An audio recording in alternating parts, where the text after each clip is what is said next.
You're listening to The South Stands, a Buckeye football podcast by Ohio State fans for Ohio State fans on Apple Podcasts, YouTube, Spotify, and SoundCloud. Welcome back to The South Stands, a Buckeye football podcast by Ohio State fans for Ohio State fans. From the West Coast, I'm your host, Zach Moore. It's Wednesday, November 23rd, the day before Thanksgiving, and I'm very happy to be joined once again by fellow South Stands contributor Paige Van Horn from Denver. PVH, how's it going, my friend? My brother, it's going well. Little under the weather, but excited for the football game and the Thanksgiving weekend. All right, awesome. So you're playing hurt today. We appreciate it. Thanks, yeah, PVH. I lose my voice later. Just skip over me. All right. We are also joined by fellow contributor Chad Plummer from Cleveland. CP, what's the word from the 216? What up? Gentlemen, how are you? It is Good. Michigan week. It's the fucking game, baby. I am super stoked as well as just nervous as shit. I'm like just kind of freaking out, but it's good to be on with you boys. Good to be on with you as well. And we appreciate you setting some land speed records, CP, to get home for this recording. Yeah. So thank you very much. Man. Good to have you here in one piece. Idiot. Yes, thank you. So we are here, of course, to have a look at the game. Number 3 Michigan visiting number 2 Ohio State this Saturday in the Horseshoe. The game is a noon Eastern kick on Fox. The line is Ohio State minus 7.5, or at least it was last time I checked. The over-under is 56. Michigan has a slight edge in the all-time series between these schools, 52-48 with 4 ties. That includes, of course, a 42-27 win over the Buckeyes in Ann Arbor last season. However, the Buckeyes have dominated the series over the last 2 decades. Ohio State has won 17 of the last 20 iterations of this game. And the last time these schools played in Columbus was all the way back in 2018, which was a very memorable 62-39 Ohio State laugher. We remember the 2020 game was scheduled to be played in Columbus, but was canceled because of a COVID outbreak at the Michigan program. So, gents, I want to have a look at some numbers on each side of the ball for Michigan. I want to mention a few players to watch in this game. Then I want to find out what each of you will be watching for when Ohio State has the ball against the Michigan defense. Then we'll flip it around and talk about what we'll be looking for when Michigan has the ball against the Buckeye defense. And of course, we'll leave plenty of time to talk about anything else related to this game that comes up. So let's get started with the Michigan defense. Now, they come into this game number 1 in the country in total defense, giving up 241 yards per game. They're number 2 in defensive yards per play, giving up just over 4 yards per play. They have the number 2 scoring defense in the country, giving up about just under 12 points a game. They have the number 1 rush defense. They have the number 5 pass defense. So a very good defense as per usual under Jim Harbaugh. Now, they're not quite as explosive as maybe they were last year, only 77th in the country in tackles for loss. Ohio State, by comparison, is 18th. So Michigan averages about 5.5 tackles for loss per game. Ohio State averages 7. Maybe that just means the Michigan defense takes fewer risks, but they don't get to the backfield for as many tackles for losses as you would think. They're 21st nationally in sacks per game. Now, that's actually tied with Ohio State, both schools averaging just under 3 sacks a game. Now, here's something that's interesting about this Michigan defense. The Pro Football Focus grade for pass rush for Michigan this season is 81.3. That's down nearly 10 points from 2021. They were all the way up over 91. Michigan not nearly as effective, getting after the quarterback this season as last. So that's something to watch. I want to mention a few players here on the Michigan side to watch on defense. First of all, their edge rusher, Mike Morris. Now, he did not play last week against Illinois. He's been a little nicked up. He leads Michigan with 7 sacks. He's Michigan's highest rated defender, according to PFF, at 83.7. He has 35 pressures so far this season, according to PFF. Now, that's 14 more pressures than the next Wolverine. I mean, he really is, when it comes to quarterback pressures, it really is Morris, right? Now, by comparison, and this kind of goes to the point I just made, Aiden Hutchinson had 74 pressures last year. David Ojabo had 43. So, I mean, only 35 for Michigan's highest, graded pass rusher. So you can see a really distinct drop-off there by Michigan in pass rush. That's something to watch. Cornerback, DJ Turner. He's another player to watch. Michigan's top cover corner. He should draw the coverage assignment on Marvin Harrison Jr. He leads Michigan with in pass breakups with 8. Defensive tackle Mason Graham, another player to watch. He's only a freshman, 6'3", 317 pounds. He's Michigan's 3rd highest graded defender, according to PFF, with a grade of 81.7. And he's their highest graded defensive lineman against the run. So he's a player to watch, Graham is, against the Ohio State run game. Finally, Junior Colson. He's their linebacker. He leads them in tackles. He's a player to watch. So, Paige, I want to kick this over to you. What will you be looking for when Ohio State has the ball against this Michigan defense? I'm very interested because when we were talking about the Maryland game last weekend at halftime, I kind of felt like Ryan Day was getting out coached in that game. And, we've talked a lot about him being stubborn, or being uber aggressive. So I'm just really interested, at a 30,000 foot level is, okay, what's this game plan going to be? Right. Because we all know, right. The biggest thing is, did we find something with Hayden and can we establish the run? And, then we can, maybe put to bed this, whole toughness bullshit narrative that's out there. But I think in general, one of the things I've been curious about is, well, what is the overall game plan? And where they feel the run game is, because then I think that will dictate a lot as far as how this, goes for us on offense. The other thing I wrote down, and I, just kind of throwing this out there, and I'm sure we'll get to it, but, I said, well, what would I be looking for? It's like, does JSN get a catch in this game? Does he get 2 catches in this game? Does he get 5? I think there's a very strong possibility, 50-50, right? That he plays in this game. Wow. It's a factor because they've been setting it up specifically for this run. And you can make the argument that he just has to play this weekend, right? He can, and if they win, they can take off the Big Ten championship game. He doesn't have to play that. Whoever they're going to play, probably Iowa.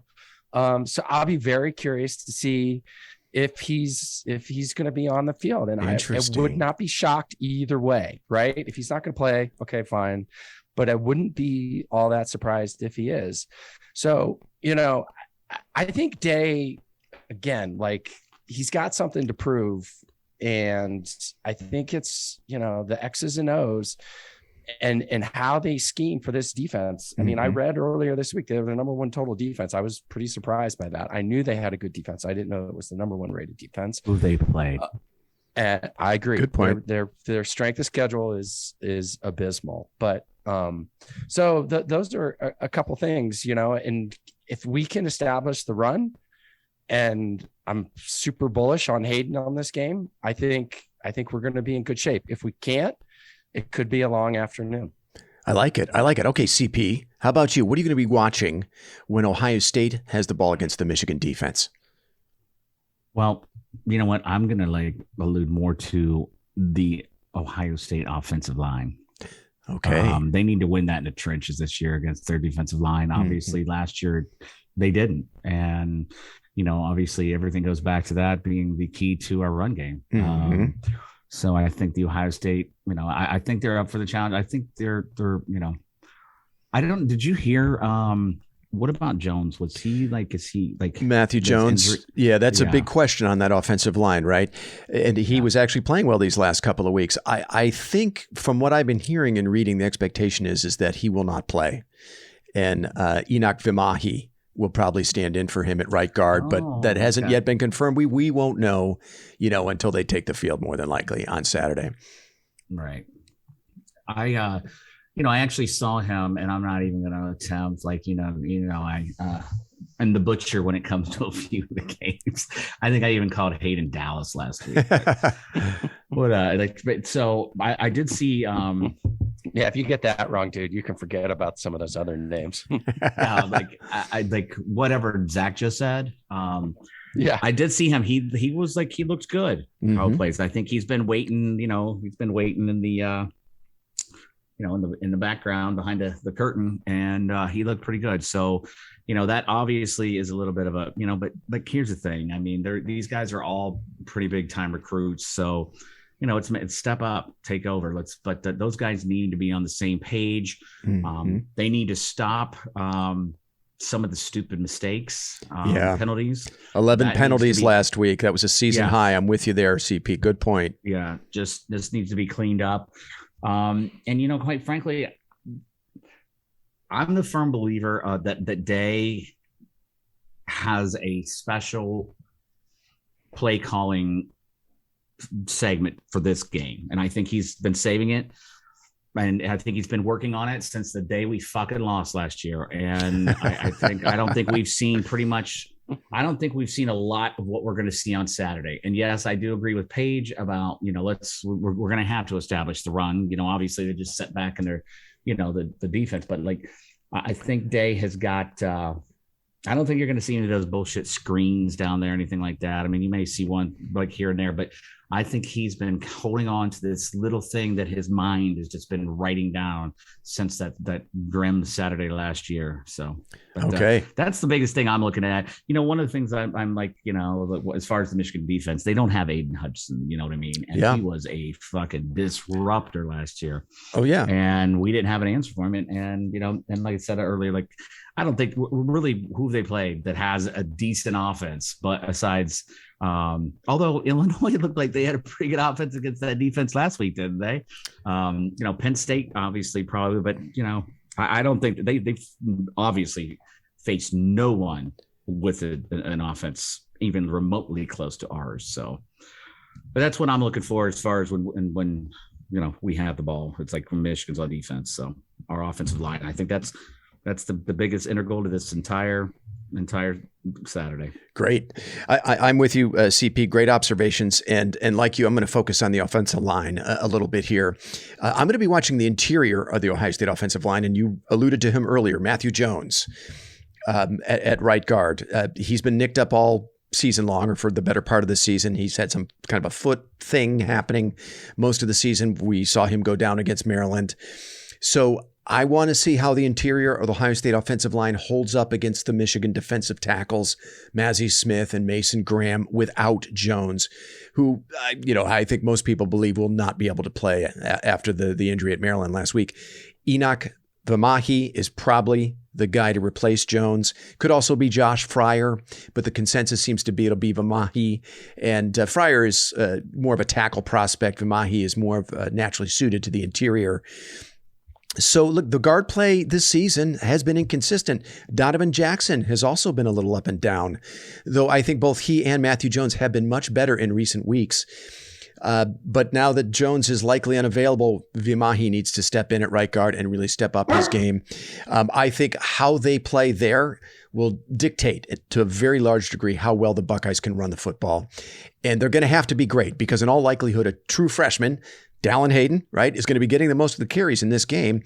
And you got to help the young fella out, right? You don't put a true freshman in the position of trying to make something out of nothing in a game of this magnitude, right? I mean, that's how mistakes happen, when a young player tries to do too much. So I'll be watching the interior of the Ohio State offensive line and sticking with the offensive line. I think Ohio State has a matchup advantage at tackle with Paris Johnson Jr. and DeJuan Jones against the Michigan edge rushers. I mentioned it earlier. Michigan's pass rush grade down 10 points from last season, according to PFF.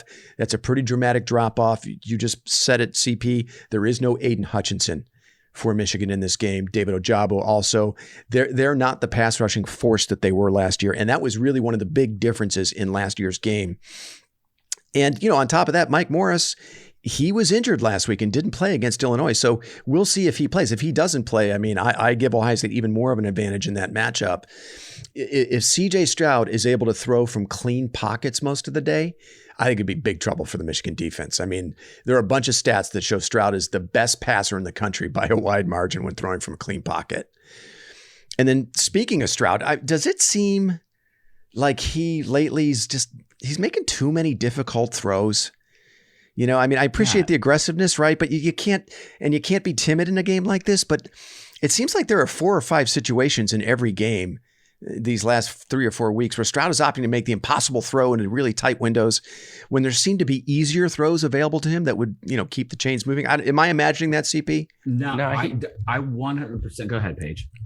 No, there was one against Maryland where I was just screaming, just throw it away, dude. Just throw it away. It was like second down, and he like just lobbed up this lob, and it was almost picked off. Like, dude, what are you doing? Oh yeah, that was the one at Harrison Jr. that was initially called an interception, but it hit the ground. And right, was that the one? I was screaming at the television. I was screaming the same thing on that play. I was like, why are you forcing it there? Just throw it away. CP, go ahead. Yeah, there was I would say 2 to 4 scenarios that I watched last weekend where I don't know, like his eyes just were like, just not like they were focused on everyone. Like I know there was like 2 times there was Harrison was wide open on the left-hand side and he was just focused on the right, like it's like he wasn't even like, just had blinders on. Yeah. And I saw that happen like 2 to 3 times and he was trying to make this impossible play when literally he had like a loop that was like, that would have been like a 30-40 yard gain. Yeah. And obviously we can't have that on Saturday. No. But, I think he's just like, he's trying to do too much. Like, you know what, dude, we don't need you to thread the needle every fucking toss, dude. I agree. Just like make start decisions. So, make good decisions. When the easy throws are there, it's okay to take them. And look, I don't want Stroud getting caught up chasing a Heisman moment in this game, right? He doesn't have to be a hero. Get the ball into the hands of your playmakers. Let them make plays, right? Exactly, Z. And that's exactly, dude, like this is like, it's all set up perfectly for him. He doesn't have to be like a fucking wizard back there. All he has to do is play like he's been playing the last year and a half. And we beat Michigan. He'll win the Heisman. Yeah, okay? I don't get 2 fucks about the Heisman, but whatever. I'm sure like a kid like that, he might say that's right. Obviously, like from my perspective, whatever. But like, but look where most of those Heisman winners have gone. Not much, not really very far. But all he has to do is win the game, make smart decisions, like be the general of this team, and just let's do it, brother. Come on. Yeah, and finally, I mentioned this on Sunday's pod. Who's going to be the third receiving option in this game after Harrison Jr. and Ibuka? I personally think it's got to be Julian Fleming. Fleming has lost his way these last few weeks, only 5 receptions for 61 yards and no touchdowns over his last 3 games. He's got to be more impactful than that. Maybe you fold in Xavier Johnson to give them a little something at receiver, but I really think it's got to be Fleming finding his way. Right. It really is. He had a streak earlier this year of 5 straight games with at least 1 touchdown. Yeah. And it's just been, it's been almost a month since he caught his last touchdown. So Fleming has got to be impactful in this game. Paige, let me kick this back to you. Any other observations, anything else you're going to be looking for when Ohio State has the ball and Michigan's on defense? I think you guys make good points. Cade Stover and Fleming,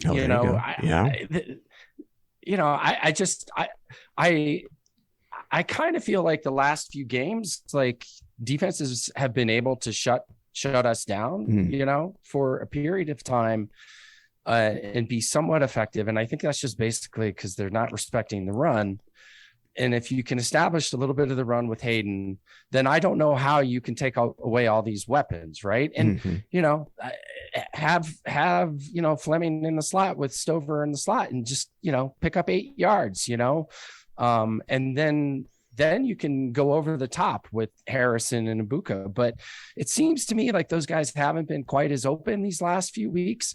I'm sure these defenses are just keying on them and just taking that away because they're not respecting the run. Mm-hmm. So it really is going to come back to the offensive line, like you guys said. Hayden was just hitting the hole like with vengeance last weekend. It was great to see, and, second and 6 is such a diabolical difference than 2nd and 10 or, third and 3 versus 3rd and 7. And those are the situations that we know they're going to have to be in, right? Because Michigan, for whatever, they have a great defense. So they're going to have to pound it, get some of those tough yards. And then they'll be fine. And then I think they can do, what they really want to do is open it up because they'll start crowding the line, right? And then you'll have shots over the top. And, it really is going to come down to just sort of adjusting and then taking them deep late. Yep. See, now I know you probably have the stat on this, but Paige just like mentioned, just kind of like clicked something. And if we're getting pushed to third down this entire game, I mean, like if you look back over the season, statistics say we're not going to convert many of those first downs. So we can't get into that position. I'm sure you probably know. I think we're one of the worst in like when it comes to third down conversion. Am I wrong? I don't have that stat here handy, CP, but in my view, it's what kind of a third down are we talking about? They put themselves behind the sticks especially in the first half with some stupid penalties early on, right? There was a delay of game and I think maybe a false start. But there were a couple series in the first half where they put themselves behind the sticks because of early penalties. And then that, then you're trying to convert an impossible third down. But 47.83 Z. Okay. And I mean, it's not god awful, but it's not. That's 15th nationally. They're 15th nationally in third down conversions. I don't know that I would say that's. I mean, you're still a top 20 in that category. Awful. It's not awful, but it depends on the third down situation, right? And you certainly can't put yourself behind the sticks with early penalties on first and second down, and also failed run plays that don't get you much. Because you've got a running back maybe dancing around at the line of scrimmage. I think the offensive line is showing us. I think the offensive line has played better these last couple of weeks. I think they've gotten better at opening up holes and sustaining their blocks.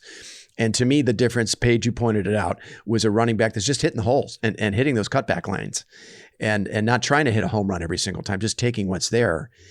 So I think that, and I agree with you. Ohio State there has to be some balance here for them to do the things they want to do and throwing the football. Go ahead, CP. Sorry. It's crazy, because I'm looking at this right now, and you would think you'd have a little bit more, better conversion, if you will, at home. Mm-hmm. It's identical.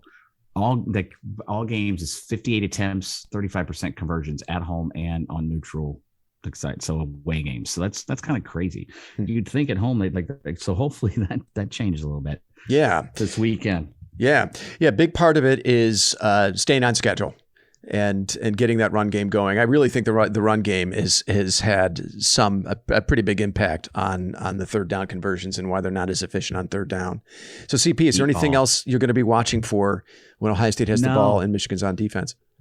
When we have the ball, I just like I said earlier, and I'll leave it at that. I think RD has been writing down stuff since we lost last year on this Saturday, and I think you're going to see stuff against Michigan. Because I'll tell you what, I after listening to him speak press conferences and these players, I mean, I think it's even more to be let on that how pissed off that he really is. I mean, I think it's like fucking salt in a wound. And I think he's going to just do everything he possibly can without being overly aggressive to just blow them out. And I hope and pray that that's what we see. Okay. Well, we'll get to score predictions in a second. So let's now have a look at the Michigan offense. Michigan comes into this game 23rd nationally in total offense, about 453 yards per game. They're 9th in scoring offense. They're 25th in offensive yards per play. They're 4th nationally in rushing offense. Not surprisingly, that's what they do best. They're a top 5 rushing offense. They're 12th in rush yards per attempt at 5.51 yards per attempt. Ironically, Ohio State is 10th nationally in rush yards per attempt at 5.53. So for all the consternation and hand-wringing about the Ohio State run game, Ohio State actually averages more yards per attempt than the vaunted Michigan run game, which I thought was funny. That is funny. Now, Michigan brings a pretty putrid pass offense into this game. They're 99th nationally in passing offense, only averaging 209 yards per game. And you got to think about how that stat has been inflated by that weak non-conference schedule. They're 45th nationally in passing yards per attempt at 7.8 yards per attempt. Now, here's a stat. And I've been citing this stat for the last several weeks. They're now 59th nationally in converting red zone opportunities into touchdowns. That's 64% of the time. Ohio State, by comparison, is second nationally, just under 80%, converting red zone opportunities into touchdowns. Michigan has kicked twice as many field goals in the red zone as Ohio State, 17-9. So, and look, this was not an area of strength for Michigan before Blake Corum's injury. So in my mind, that's a key stat. Ohio State can eliminate the big play. And you're talking about eliminating the big play from an offense that already isn't very explosive. And you make Michigan earn it in the red zone. You make them kick field goals in the red zone. I think that's a real key for the Ohio State defense. We'll get into that in a second. Now, a few players here to watch. Of course, all eyes are on that left knee of running back Blake Corum. He's Michigan's highest graded offensive player, according to PFF, with a grade of 96.1. He's actually the highest graded player of any player on either side, according to PFF, Blake Corum. Corum has 1,457 yards rushing. That's third in the country, second in the Big Ten. He has 18 rushing touchdowns. That's tied for second in the country. That leads the Big Ten. He has 1 receiving touchdown. He averages 5.95 yards per rush. That's 53rd nationally, which is a little surprising. I thought he was a little bit more explosive than that, but only 53rd nationally in yards per carry. And his 19 total touchdowns leads Michigan's skill players. That leads Michigan's backs, receivers, and tight ends by a very wide margin. After Corum, Ronnie Bell is next with 6 total touchdowns. So in my view, man, he's Michigan's only reliable playmaker.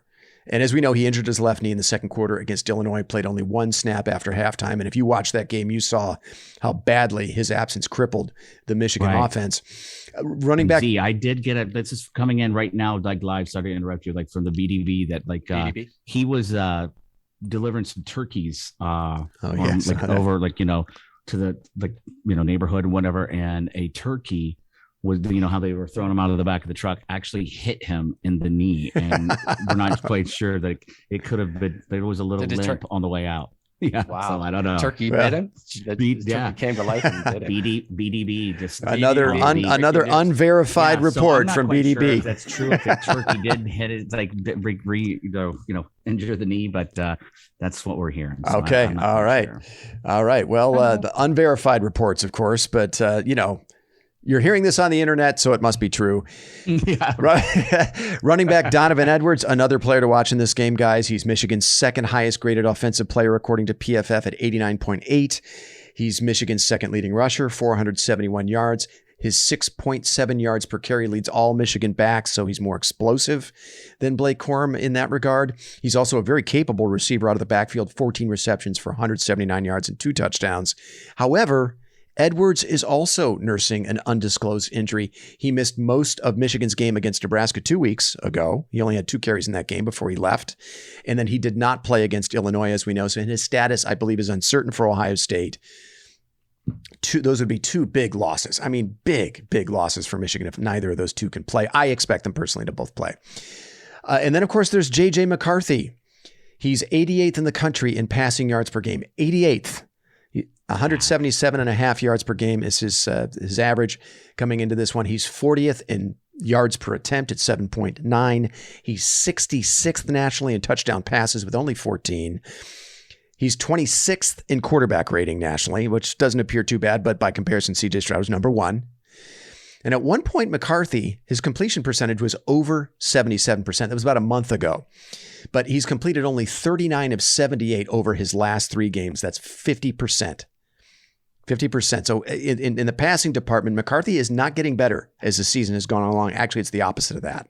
Yeah, I mean, stats like the completions, like they were like 10-yard passes. Well, that too, right? Like Michigan does not trust him to throw over 10 yards, and now he's even having trouble completing many of those passes. Only 50% passing percentage, and that's his average over these last 3 games. Now, he's a good athlete, as we know. He's a very capable runner, 213 yards rushing so far this season and 3 rushing touchdowns. And then 2 other things I want to mention for the Michigan offense. Ronnie Bell, they're far and away their most productive receiver, 48 receptions for 641 yards, but only 2 touchdowns.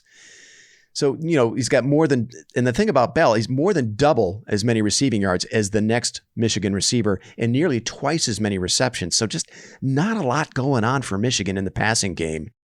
Finally, we got to mention the Michigan offensive line. I'm not going to mention them all by name, but they are, as a unit, a Joe Moore Award semifinalist for the second year in a row. As we know, they won the award last season, and they were a big reason Michigan was able to run roughshod over the Buckeye defense last year with Hassan Haskins. Okay, Paige, I'm going to kick this over to you. What are you going to be looking for when Michigan has the ball against the Ohio State defense? I mean, there's really only one thing to look for is, can they run the ball, right? I mean, you've been saying this forever, and it's core. That's their offense. I haven't watched a ton of Michigan, but I did watch that entire second half against Illinois. And McCarthy, I mean, he just misses guys that are wide open now, So, I think at an individual level, right? Like, that's the most glaring, that's probably the biggest aspect of this game, offense, defense for both teams. What is basically the health status of Corum? I tend to agree with you that he'll play, but I don't think he's going to be effective. I just, that injury just looked to me like, like the fact that he could, was even walking around on the sideline and tried to give it a go tells me he's a tough son of a bitch. But I don't know, man. Can he bounce back from that and be effective? And so then at the end of the day, then where does it fall, right? It falls on McCarthy. And so McCarthy's going to have to go out and win this game for them. And, when I was writing things down, why Ohio State wins this game versus why Michigan wins this game. Well, if you had to choose 10 out of 10 times, Stroud or McCarthy, how many times have you taken Stroud? 10 out of 10. Yeah. So, that's the most important position. They could be extremely crippled, with what they want to do running the ball. And so now it's going to fall to McCarthy. So, and if he can go out and pull this out, if it plays out that way, then you tip your hat to him. And then, again, high level schematically, we were laughing about this, last weekend, like, all right, Jim Knowles, $2 million, baby. This is where you make that 2 million. Yeah. And it really shouldn't be that complicated. And the defense, is one of the things also, and I mentioned this last week on the pod, like, we're so accustomed to Ohio State. Like, if we don't win 55-10, we're like, oh my God, the sky is falling for the offense. It's like, okay, but is it okay if a defense wins us a game? Special teams, I mean, Jesus Christ, against Maryland, the block punt, huge, completely changed the momentum of that game, and you can lean on those other aspects outside of our offense to win a game. And it's just so ironic that we don't even, we just constantly talk about what's wrong with the offense, blah, blah, blah. So, to CP's point about, hey, Dave probably had some stuff up his sleeve, new plays. Does Jim Knowles have stuff up his sleeve that, Michigan hasn't seen? I don't even know that he needs to. Just stop the run, make McCarthy beat you. Cam Brown against Ronnie Bell was another thing I wrote down, or whomever it is going to be, Burke. Take those guys away. How are they going to beat you? I don't know. Yeah, it's hard to see a path. I don't know. To a Michigan win. I don't know. If Blake Corum either can't play or is extremely limited, and Michigan can't do what they can do. CP, how about you? What are you going to be looking for when Michigan has the ball against the Ohio State defense? I tell you what, man, I'm so excited because, how many times, we've all been on the same page, Sloan or and I, everybody just throws it on the thread, God, if we only had a defense. But you know what? I'm so fucking stoked about Knowles, man. He's where he's got 30 years of coaching experience, and most of the places that he's been, even when it goes back to when he was at Cornell, or I think it's Cornell, they played the Quakers on Thanksgiving Day. He knows the rivalry game, and he knows this is the biggest stage there is. And I tell you what, and things that you both you were talking about stats of this McCarthy and this and that. I think he's going to throw so many different types of blitz packages and shit at McCarthy. I'm telling you, I'm so excited. I tell you what, they're going to have a hard time putting together an offense. And I hope that that's true. Now, is that to say that they're not going to reel off a couple big plays? You're one of those head scratchers, what the fuck shit. But of course they are. I mean, that's Ohio State, no matter who's coaching the defense. But I'm excited for it, man. Like, I mean, just listen to that dude talk. It's. I mean, I enjoy listening to him talk. He's like, he's an older dude, but I feel like he's like, he knows what the fuck is up, and I feel like he's gonna just throw some shit at them that they obviously haven't seen all year, and I feel like it's gonna continue, continued pressure on JJ McCarthy, which he really hasn't seen that. I mean, he's like infamous for like, I don't know if I've seen him, like, I haven't watched a lot of Michigan this year, but I think maybe like I've seen him like attempt to throw the ball more than 30 yards, like 2 or 3 times perhaps. But you throwing blitz packages like that at him, it's going to be nice. I'm telling you, I think there's going to be some good games. Like, like JT, you got Sawyer. I mean, there's a lot of guys. Now, do we know if where Hall is? Is he? Michael Jr.'s been playing all season. Yeah. He's just been he's on a pitch count, and he only comes in with passing, like third down passing situations for the most part. I think he'll probably be in for most of this one, don't you think? We'll see if he's healthy. I mean, the nice thing is they're getting good play on the interior of the defensive line, not just from Hall. Some other guys have stepped up, and actually that's the matchup I'm going to be watching. Well, one of them I'll be watching when Michigan has the ball against the Ohio State defense. We know what Michigan, is bringing into this game with Corum and the offensive line. I'm not certain many people outside of the Ohio State fan base, though, appreciate how good the Buckeyes have been along the interior of the defensive line. You mentioned Mike Hall Jr., CP, but Teron Vincent, Ty Hamilton, Jerron Page, Tyleek Williams. Finally.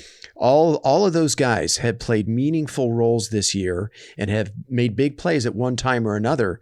So I think when you have a linebacker in Tommy Eichenberg and a safety in Lathan Ransom consistently making big plays and vying for national awards, then I think the big dudes up front are getting the job done, right? And I think that's the best you can hope for in a matchup like this is good interior defensive linemen that can win their matchups up front, and then linebackers and safeties at the second level that can clean things up. And Ohio State has those dudes. Right? They got Eichenberg. They got Ransom. Last year. Good point, Z. They got Ronnie Hickman. So I think this Ohio State defense is pretty uniquely designed. The strength of this defense, the heart of the defense, is what matches up very well with what Michigan does well offensively. So I think that's the best you can hope for if you're Ohio State. You're good up the middle at every level.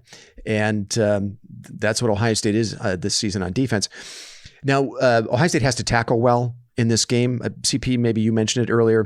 They're a much improved tackling team this season compared to last, but against some of the better skill players they've faced this season, namely Penn State and Maryland, they struggled a bit to get those players to the ground. Buckeyes missed 14 tackles against Penn State, 13 against Maryland. So tackling's a huge key for me. And, this clearly goes for Corum and Edwards, obviously, assuming they'll both play. But this goes especially for the secondary, namely the cornerbacks against the Michigan receivers. This is not a very explosive Michigan offense.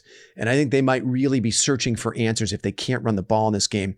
Don't give Michigan any cheap scores on missed tackles at the second level like we did against Parker Washington in the Penn State game. Remember, that should have been a 6-yard gain turned into a 58-yard touchdown. You had 2 DBs out there, couldn't make the tackle. So Ohio State tackle well, especially in the secondary and at corner most especially. Another big key for me is the play of the cornerback spot. I just mentioned the corners. That's the cornerback spot opposite Cam Brown. Brown is healthy. He's been playing well these last couple of weeks. He's had his 2 highest PFF grades of the season against Maryland and Indiana the last 2 weeks. But who's that other corner going to be? And the Buckeyes, no, it's not Burke. Well, they still seem to be searching for answers there. Yeah, I'm with you. All right. But to me, it's got to be Denzel Burke, though. He has to step up because I think Hancock, J.K. Johnson, and Jair Brown, they're so young. They're so inexperienced. I'm just not sure they're ready. And if Burke sucks on Saturday and Tim Walton has to turn to Hancock, Johnson, or Jair Brown, I mean, that keeps the door ajar for Michigan and J.J. McCarthy, who, look, he's not throwing with a lot of confidence right now or accuracy. We know that. But I mean, if you stink over there, you don't have to be John Elway to take advantage of that weakness for Ohio State. So I'm going to be watching that spot really closely. Paige, I want to kick this back to you. Anything else you're going to be watching when Michigan has the ball and Ohio State's on defense? Oh, man, I think it's to me, it's pretty basic. I think we covered it. Yeah. I expect our defense, that's another thing I wrote down, right? Like why we win, like our defense is vastly improved. Yeah. Our DBs can be suspect. But every team, usually has a weak spot or two. That's clearly ours. Yeah. The line is playing fantastic. Love the linebackers. Safeties are great. You know, if we can't beat this team because we have a suspect, you know, second corner back, then what are we talking about, right? Like, you know, so, JJ McCarthy, who doesn't even throw the ball more than 30 yards, like multiple times. Like we need to. That is the frustrating thing. Z, I feel like it's on Saturday, but you know, like I said, like I want to try to keep, like, I've got enough like to worry about, like just my own health leading up to this game. Like the stress that it puts on my mind and my body leading up to Saturday. But, you know, it's just like there's a few plays that just turn around, man. Like, I mean, these guys are young. I mean, they're going to be good. You're talking about the corners playing the football. Yeah, I'm talking about the corners, you know. And like you said, if Burke does stink, then, you know, if he fucking blows on Saturday, we need one of those younger guys, like to just step up and have a season like Burke had last year. Yeah, you know? well, it's game 12, and no one has emerged from that group, right? Which is like, I think it's got to be Burke. He's the veteran of the group. He's you know, and I certainly hope you know that he can figure it out. And then there is the big. And if you're on the Michigan side here, and we've seen this with Ohio State, right, guys? Like there's been a glaring weakness that just doesn't get fixed all season, right? It eventually catches up with you. And I just think Michigan's inability to do anything in the passing game. They've been, you know, it almost got them last week. I mean, if Illinois had more of a complete offense, I think they lose that game. I think they lose that game by double digits, Michigan. So, you know, is it reasonable to think that JJ McCarthy is magically going to morph into a Tom Brady in this game after, you know, a full season of seeing his limitations as a decision maker in some instances, as a passer in terms of his accuracy? I don't know, man. Things just seem to be trending in the wrong direction for Michigan in the passing game. And it's just, you seldom see something like that get figured out in a game of these stakes. Right. And I 100% agree with you, Z, because I saw that Illinois defense like put some pressure on him in that second half, and he panicked, man. And, you know, one thing I didn't give any props to, and I wanted to, and I'll stop about the defense. I gotta give some props up to Zach Harrison, man. That kid has stepped up this year. You know what I mean? Kind of got put in the back burner. Like he was like, you know, the be coming in like 5-star, but he's stepped up this year, man. He's played great. Right? Yeah, he was great, and won 2 huge sacks to just snuff out any hope that Maryland was gonna, you know, of any miracles for Maryland at the end of the game. Those are 2 big time plays. He's also been really good. Zach Harrison is getting his hands up and batting passes down. He's a big dude, 6'6". I think he's been great. He and Tui Maloau at the other spot. I mean, is there a better defensive end combination in the country? I don't know. They're up there top 5. And when you look at this Ohio State defense, they got playmakers everywhere. Last year, we were all wondering. It was it's third down and 10. We're like, who's going to make the play? We honestly didn't know. We're praying. Make a play? We're praying, right? We're on our knees praying for somebody to make a play defensively in a critical moment. This year, it could be any number of players, and it could be any number of players who are among the best players in the country at their positions, right? I mean, Tommy Eichenberg, one of the best linebackers in the country. He's playing like an All-American. Lathan Ransom is a Thorpe Award candidate. Yeah. JT Tuimoloau, one of the best defensive ends in the country. You know, so we're talking about guys that are, and that's just those 3. There are others all over the defense. Ronnie Hickman, Zach Harrison, Steele Chambers. There's a lot of playmaking on that defense. Sorry, PVH, were you going to make a point? Probably, but I have no idea what it was. So we can move on. Okay. All right. All right, fellas, let's fire up the concernometer. PVH, what's your readout for this game? So again, I struggle with the definition of concernometer from time to time, but I'm a 10. I'm a 10. All right. I think I think we're going to win. I expect Ohio State to win. It wouldn't surprise me if we run away with this game, but I think last year, you know, was a little eye-opening. They're going to have to play a great game, and, you know, it's a rivalry game, and, you know, we've beat that horse to death The freakometer is completely redlined. 10. 10. Okay. How about you, CP? Freakometer is redlining, but the concernometer, I'm going to stay right where I'm at. Like, I mean, you know what? Like, I talked to Paige like a couple weeks ago. Hey, man, like, why don't you come in? Let's go to the game. And I haven't been to the shoe. Like, I mean, I said from day one that I was going to go to this game no matter what, come hell or high water, you know. And I'm like, you know, I'm weird like that. And when Paige and I, last time I was in the shoe, we were number one. We got beat by Oregon, and I haven't been since. So I decided I'm not going to go. I'm just going to like just stay back. I just want to sit back and watch this one on TV. But I'm going to stay with my concernometer. I'm very confident in this team, man. I'm going to go a little bit higher than I normally do. I'm going to go up to about a 3.5. Wow. That's where I'm going to stop, because I feel like we're going to be a win this game. We'll get to score predictions, but it's going to be by more than 2 touchdowns. Wow. Okay. All right. I'm at a 7, which for me feels a little low for a number 2 versus number 3 winner take all matchup. Woo. Right. I just feel like there are more ways that Ohio State can win this game than Michigan. PBH, I think it was you that just said, look, Ohio State they've been able to win games with their defense. They beat Penn State on the road with their defense. Mm-hmm. Last week they got plays in special teams to handle that game against Maryland. It wasn't just the punt block, right? They got a big return by Xavier Johnson. They got 3 field goals from Noah Ruggles. They were, and actually on that last kickoff, they got great coverage on the very last kickoff to pin Maryland inside their 20-yard line that set up those back-to-back sacks by Zach Harrison. So I feel like Ohio State has become a complete team. We're so focused on the offense, and I think a lot of us are really focused on Stroud's Heisman campaign too. We're trying to, will that into existence. But I think what may be lost on some folks is Ohio State has more than one way that they can win the game, and I think they have more than one player that can deliver. Big for them. I think they have more playmakers than Michigan. So, still a very high level concern, but the meter is not in the red as you guys would think it would be for me. That kind of gives me like a little warm and fuzzy shit for you to say it's 7. All right, fellas, let's get down to brass tacks. Score predictions. PVH? I'm going to go 32-24. Michigan. No. Get out of here. Oh, my, that's not good. You're kidding, right? I don't know. I gave you a score. You're picking Michigan to win this game. You're going to have to explain that. 32-24.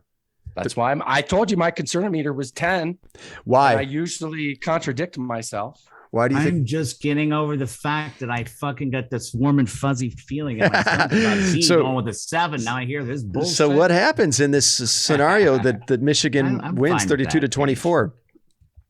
Why are you picking Michigan to win? I think all the things that we talked about. I think Michigan is designed to beat this team, and the trend for the last few weeks hasn't been good. And I'm fucking with you. I think Ohio State 32-24. Okay. I think it's going to be really close, though. Yeah. And it's going to be a 1-score game coming down to it, right? Okay. Like Maryland, they had the ball with a chance to win the game. So I don't think we're going to blow them out. I do expect them to win. I think it's going to be a great game. It's going to come down to the fourth quarter, last possession, probably very similar to what happened to Maryland. Michigan might get a chance with the ball, score a touchdown, tie the game, send it in overtime, something like that. But no, Buckeyes 32-24. I mean, look, the last time these two teams played at 2-3 was 2016. And that was a nail biter to say the least. We white knuckled that one, double overtime, Ohio State wins. So yeah, of course, would not surprise me if this is a tight game. CP, how about you? Well, I'm going to roll with, I feel like it's not even going to be close. I'm going to say 49-23. 49-23. And I'm giving them a couple extra like mustache like kicking the field goals. Like I wanted to stay like 17. I'm gonna give him a couple more field goals. What's his name? Like Moody. I can't. Moody got the mustache. Yeah, 49-23. Okay. Yeah, to me, the bottom line is this. You're Ohio State. You're at home. You have 5-star talent all over the place. You have playmakers everywhere. And I mentioned this earlier, many of whom are among the best at their positions in the country. When you look at the Michigan playmakers, who outside of Blake Corum falls into that category? Maybe a couple of guys on their offensive line. Who else? They have a quarterback in J.J. McCarthy who's been on a steady decline since Michigan started playing real football teams. He's barely completing 50% of his passes over the last 3 games. Still a very talented player. You have to respect his ability. Watch out for him as a runner in this game. I would think Jim Harbaugh is going to try and leverage his athleticism there. But it's a huge ask of a young quarterback struggling with his confidence, his accuracy, his decision-making to carry the Michigan offense in this game. And, I mentioned it earlier, Michigan has real trouble scoring in the red zone. I think Ohio State is very good, has been very good in red zone situations. I got Ohio State 31, Michigan 14. And I think it's a good close game for a while, to Paige, to your point, but I can see Ohio State pulling away. Like it. Nice. But dude, I just can't wait. I just wanted what I really, really wanted the second. I just wanted at some point when they fucking pan the camera over onto khakis and he's just like, God damn it, Reggie. That's all I want. Well, the like other thing, if you're a Michigan fan, are you somewhat concerned of like how profusive Harbaugh was like in his press? Like he had no edge, right? Like. He's like, oh, these are both great teams. I have tons of respect. Oh, dude, well, he totally backpedaled on the born on third base comment. Yeah, and it's just like, dude, it's almost like it was all like it's all like who you are. Yeah, own it. If you're gonna talk shit, own it. That's a bad sign for Michigan. Yeah, just to be in this position is an honor. Like these 2 teams. Like, blah, blah, blah, blah.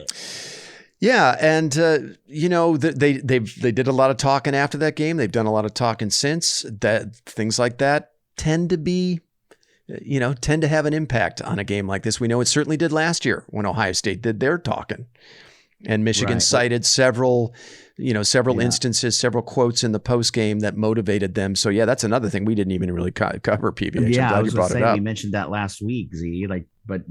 It is Wednesday evening at like 6 p.m. And is there going to be somebody that like fucking regurgitates some bullshit like between now and Saturday morning? Yeah. I mean, I think so. Ohio State's media availability is over. The players met yesterday. They had a handful of players, mostly captains and veterans.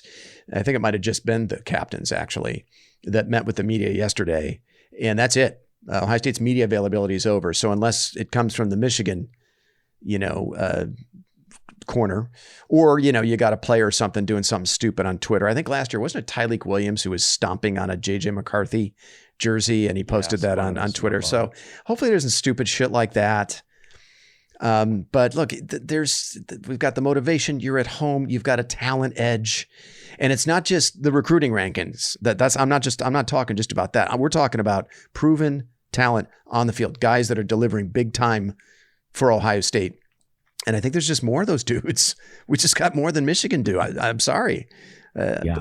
Right. Well, the only thing with that is you could make the argument we had that last year outside of Hutchinson and Ajabo. Not defensively, though. I wrote down why Ohio State wins 7. And I could have gone on home field advantage, avenge last year. Yeah. CJ Stroud's just better than McCarthy. They found something in Hayden in the running game. Our defense is vastly improved from last year. Corum's hurt. I mean, injuries suck. I wish the guy wasn't hurt and I want him to play. Mm-hmm. But it's a variable, right? Huge. And then that makes Michigan so just one dimensional. The only things I could come up with why Michigan wins is, their defense. Maybe they just are tougher. I don't know. Maybe their team is constructed to win these games and, not compete for a national championship, which we've completely gone down that road. It doesn't end well. Horrible weather or turnovers. This is the only way that I think they can win. Yeah. 55 and rain. Okay. So not too cold. I saw sun. You did? Yeah. Wow. Was that for the BDB? Yeah, that might have been for the BDB. All right. So, I mean, hey, we're all feeling, I think, pretty confident, but you're supposed to be nervous. You're not, right? Yeah. I mean, I like my score prediction. Like, I mean, I really do down deep believe that we are going to beat them by at least 17 points. But then again, it doesn't matter what I think. I'm like sick. I mean, I've been nerved up since last Wednesday where we did the pod, and I'll be the same way, even worse leading up to Saturday. But it is what it is. I just can't wait for it to be over at 3:30 on Saturday. Yeah, and hopefully there's a win there as well. All right, boys. Well, listen, I thought that was a great effort. We're well over an hour now. I got a couple shout outs though, sure. Real quick, if you don't mind. I'd like, first of all, tip our glasses, a little toast to Woody Hayes. Obviously brought this where it is. And a couple tip to the Ohio State basketball team, knocked off Texas Tech, number 21, Texas Tech today in Maui Invitational. And raise the glass to Jamal Brown, dude, who passed away. Oh, yeah. Boys, the ballers for the Buckeyes with Jimmy Jackson, back-to-back Big Ten championships in 91 and 92. I remember those teams very well. Cheers, and let's go Bucks. Cheers. Go Bucks. Go Bucks. Thanks for making the time, boys. We will reconvene next week to talk about how Ohio State did in this big game. Happy Thanksgiving, everybody. See, you guys have a great time.